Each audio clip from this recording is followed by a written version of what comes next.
अल्हम्दुलिल्लाह अल्हम्दुलिल्लाह कफ़ा व सलामुन अला इबादिहिल्लज़ीना इस्तफ़ा अम्मा बाद फ़अऊज़ु बिल्लाहि मिनश्शैतानिर रजीम बिस्मिल्लाहिर रहमानिर रहीम वल्लज़ी बअस फ़िल उम्मिय्यीना रसूलन मिनहुम यतलू अलैहिम आयातिहि व युज़क्कीहिम व युअल्लिमुहुमुल किताब वल हिकमा इन कानू मिन क़ब्लि लफ़ी ज़लालिम मुबीन सदक़ल्लाहुल अज़ीम व क़ाला रसूलुल्लाहि सल्लल्लाहु अलैहि वसल्लम क़ाल बुइस्तु मुअल्लिमा औ कमा क़ाल अलैहिस्सलातु व तस्लीम। মাহতারাম বুজুর্গ দোস্ত, আল্লাহ সুবহানাহু ওয়া তাআলা রসুল এসেছিলেন এই পৃথিবীর বুকে। একটি হলো তিনি বলেছেন যে বুইস্তু মুআল্লিমা, সারা পৃথিবীর বুকে কিয়ামত পর্যন্ত সমস্ত মানুষের জন্য আল্লাহ তাবারক ওয়া তাআলা শিক্ষক। আল্লাহ রাসূল পাক সাল্লাল্লাহু আলাইহি ওয়াসাল্লাম শিক্ষক, এরকম সেরকম শিক্ষক। ওয়া ইন্নাকা লা খুলুকিন আযীম, যার চরিত্র যার আখলাক সবার ঊর্ধ্বে, সেই রকমভাবে শিক্ষক যে এতিমকে সাহারা দেওয়া, বেওয়াকে সাহারা দেওয়া, গরিবদের খেয়াল রাখা, পরশির খেয়াল রাখা, কোনো মানুষের মনে আঘাত না দেওয়া। বিশ্ব নবী সাল্লাল্লাহু আলাইহি সাল্লাম শান্তির আবহাওয়া বয়ে এনেছিলেন, শান্তির ধারা, তিনি সারাপা শান্তি।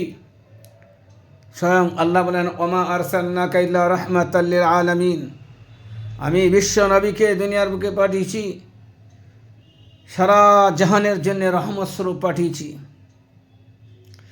মহান আল্লাহ বলেন আলহামদুলিল্লাহি রাব্বিল আলামিন, সমস্ত প্রশংসার আল্লাহর, যিনি রব্বুল আলামিন, সমস্ত জমিন ও আসমানের মালিক, পালনহার। আর বিশ্বনবী সাল্লাল্লাহু আলাইহি ওয়াসাল্লামের জন্য বলেছেন ওমা আরসালনাকা ইল্লা রাহমাতাল লিল আলামিন, আর আপনাকে রহমতে আলম বানিয়ে পাঠানো হয়েছে। তার আসার পূর্বে যে বর্বরতা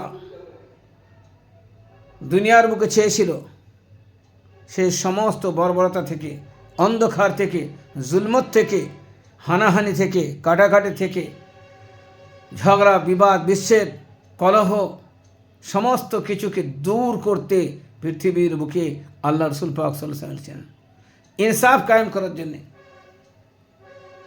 ভ্রাতৃত্ববোধ, সমাজ ব্যবস্থা, শিক্ষা ব্যবস্থা, শান্তি ফিরিয়ে আনতে পৃথিবীর বুকে তিনি এসেছিলেন, আল্লাহ তাআলাকে পাঠিয়েছিলেন। বিশ্বনবী সাল্লাল্লাহু আলাইহি ওয়াসাল্লাম যে পেটে এসেছিলেন, যে মায়ের পেটে, তার নাম হলো আমনা। আমনা শব্দের অর্থ শান্তি দায়নি। তিনি শান্তি দায়নি, যার পেটে এসছেন শান্তি দায়নি।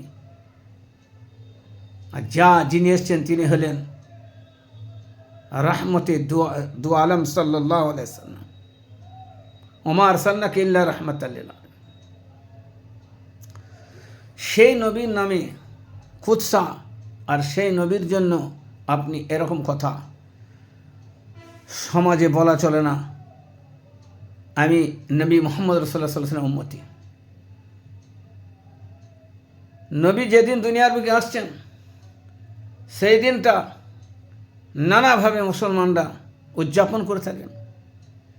কেউ ঢোল বাজায়, কেউ নাচ করে, কেউ খানা করে, ইত্যাদি ইত্যাদি, নিজের মন মতো। আপনি পরামর্শ নেবেন না ওলামাদের সঙ্গে যে আপনার কি করার দায়িত্ব। বিশ্বনবী সাল্লাল্লাহু আলাইহি ওয়াসাল্লাম কিসের জন্য এসেছিলেন, তার তালিম কী ছিল? প্রথমে যে শব্দটা ছিল ইকরা বিসমি রাব্বিকাল্লাযী খালাক। ইকরা, আল্লাহ রাসূল পাক সাল্লাল্লাহু আলাইহি ওয়াসাল্লাম প্রথম বলেছিলেন ফেরেশতা যে পড়ো। বিশ্বনবী সাল্লাল্লাহু আলাইহি ওয়াসাল্লাম মা আনা বিকারিন, আমি পড়াশোনা জানি না। তো আল্লাহ রাসূল পাক সাল্লাল্লাহু আলাইহি ওয়াসাল্লাম পড়া শিখিয়েছেন। লেখাপড়া না থাকলে পরে তার জ্ঞান, গরিমা, বুদ্ধি কিছুই হবে না। এবং ওই লেখাপড়া নয় যে আজকের যে দুনিয়ার লেখাপড়া, আজকে লেখাপড়া মানুষ ভুল করে বসে থাকে। একটা দৃষ্টান্ত আপনি চাইলে পরে হাজারটা পাবেন। দুনিয়ার এই লেখাপড়া এমনই যে মানুষ লেখাপড়া মানুষদের কাজ দেখলে পরে ব্রেন हैरान হয়ে যায়, বিবেক হারা হয়ে যায়, আশ্চর্য লাগে। না মায়া মমতা, না ভালোবাসা, না প্রেম, না হিতাকাঙ্ক্ষী, না মানবতার কোন দায়িত্ব, এমন এমন কাজ করে ফেলে মানুষ। কারা? বিবেকহীন কাজ, যারা লেখাপড়া জানে। সেই জন্যে আল্লাহ কাছে যে লেখাপড়া গ্রহণযোগ্য সেটা হলো কি? দিনই পড়াশোনা, লেখাপড়া। আর আল্লাহ রসুল পাক সাল্লাল্লাহু আলাইহি ওয়াসাল্লাম কোনো দুনিয়ার লেখাপড়া জানতেন না এবং কাউরের কাছ থেকে জানতেন না। আল্লাহ রসুল পাক সাল্লাল্লাহু আলাইহি ওয়াসাল্লাম নিজে মুআল্লিম ছিলেন, বইস্তু মুআল্লিমা, আল্লাহ নিজেই তার শিক্ষক। আর দুনিয়ার বুকে এসেছিলেন তিনি মুআল্লিম হয়ে, টিচার হয়ে, উস্তাদ হয়ে। সেই জন্য আল্লাহ রসুল পাক সাল্লাল্লাহু আলাইহি ওয়াসাল্লাম সারা পৃথিবীর উস্তাদ, তেনার কোনো উস্তাদ নেই। তেনার উস্তাদ স্বয়ং আল্লাহ। আর উস্তাদ যে হয় সে বড় হয়, আর শাগরে ছোট হয়, সে যত জ্ঞানগণিত বড় হোক না কেন। সেই জন্য আমার আল্লাহ সুবহানাহু ওয়া তাআলা সবার ঊর্ধ্বে করেছেন যেনাকে।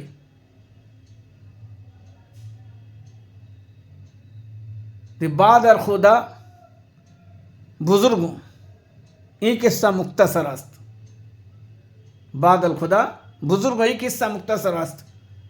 আল্লাহর পরে যিনি সর্বেসর্বা তিনি হলেন মুহাম্মদুর রাসূলুল্লাহ সাল্লাল্লাহু আলাইহি ওয়াসাল্লাম। সুতরাং সেই মুআল্লিম কি ডিসিশন আপনাকে দিয়েছেন, কি শিক্ষা দিয়েছেন, কেমন তার জীবন, যে আদর্শ দুনিয়ার বুক করেছেন। জনাব রাসূলুল্লাহ সাল্লাল্লাহু আলাইহি ওয়াসাল্লাম জনকে ইহুদি এসে বিছানায় খাওয়া দাওয়া করে পায়খানা করে দিয়ে চলে গেছে। আল্লাহ রসুল পাক সাল্লাল্লাহু আলাইহি ওয়াসাল্লাম ইহুদির পায়খানা নিজের পবিত্র হাতের দ্বারা পরিষ্কার করেছেন। ওয়া ইন্নাকা লাখুলুকিন আযীম। বুড়িমা বলে, মক্কায় এক লোক এসছে যার জ্বালায় আমি পালিয়ে যাই।